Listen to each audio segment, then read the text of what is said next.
कोण? मी अनंत देव, गायक आहे.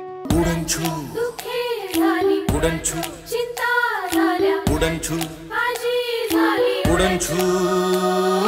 हे बघ, एकदा का तुझा अल्बम रिलीज झाला की तू स्टार सिंगर अनंत देव होणार.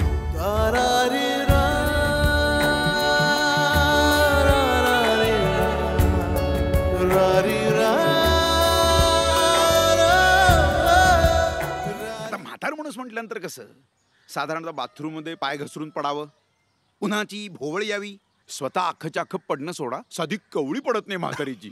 उस्मान भाई, आपको जब भी देखता हूँ ना वो संगीत के सुनहरे दिन याद आते हैं. That golden era. गुजरा हुआ जमाना आता नहीं दोबारा. कलेचा असला ना तरी हा धंदा आहे, त्याच्याकडे धंदा म्हणूनच बघायला हवं. लॉटरी? होय हो, आमच्या रमण बाबांचं भविष्य खरं ठरलेलं आहे. बाबा एकदा तुम्ही नमस्कार करा. एखादं चांगलं गाणं मला गायला मिळावं एवढीच इच्छा आहे. ते सर्वस्व पणाला लावून मी गाईन. पुण्या अंगणाचे ऋण आले कुशीत कुठून, फुटे डोळ्यांना पाझर भिजू लागला पदर.